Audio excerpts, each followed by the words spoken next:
Bonjour. Aujourd'hui, c'est la fête de l'apôtre Saint Barnabé. C'était un homme bon, plein du Saint-Esprit et de foi. Il n'était pas du groupe des 12, mais il fut appelé et vénéré comme apôtre parce qu'il commence l'annonce de la bonne nouvelle à tout le peuple. C'est lui qui a exhorté Paul à la mission. Il mourut martyr à Salamine. Nous voyons l'importance de la foi et de la confiance en Jésus à travers la prière. Nous le manifestons dans la façon justement de prier. Comme pilule, la foi est l'espoir d'être sauvé. La non-foi, c'est s'habituer au mal qui nous opprime et continuer ainsi. Rappelons que Bartimée se trouve à l'entrée de la ville de Jéricho et attend le passage de Jésus. Quand il arrive, il se met à crier « Jésus, fils de David, aie pitié de moi !»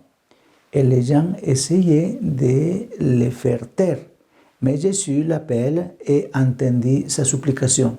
« Seigneur, fais-moi recouvrer la vue. » La foi, nous l'avons vu en Bartimée, est un cri. La non-foi, c'est étouffer ces cris.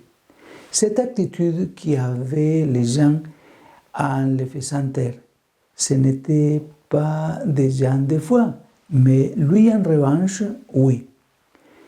Étouffer ces cris est une sorte de omerta.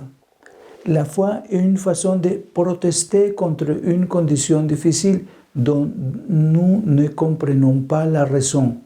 La non-foi, c'est se limiter à subir une situation à laquelle nous nous sommes adaptés. La foi est l'espérance d'être sauvé. La non-foi est s'habituer au mal qui nous opprime et continuer ainsi. Nous commençons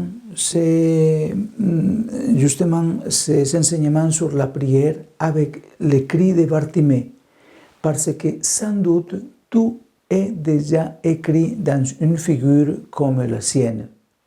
Bartimée est un homme persévérant.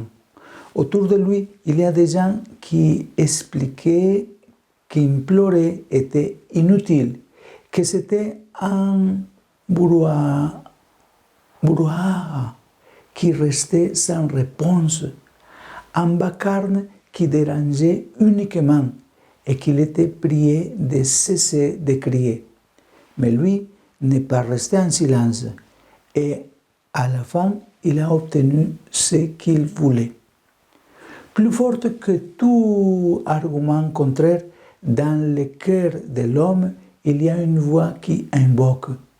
Nous avons tous cette voix en nous, une voix qui sort spontanément sans que personne ne la commande, une voix qui s'interroge sur le sens de notre chemin ici-bas, surtout quand nous sommes dans l'obscurité.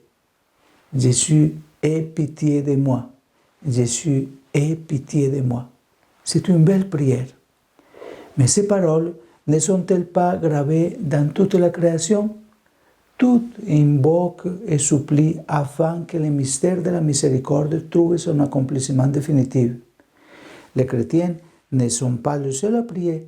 Ils partagent les cris de la prière avec tous les hommes et femmes de ce monde.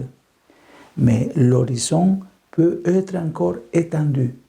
Paul affirme que toute la création gémit en travail d'enfantement. Les artistes se font souvent interprètes de ces cris silencieux de la création qui pèsent sur toute créature et qui s'élèvent surtout dans le cœur de l'homme parce que l'homme est un mendiant de Dieu. C'est une belle définition de l'homme, mendiant de Dieu.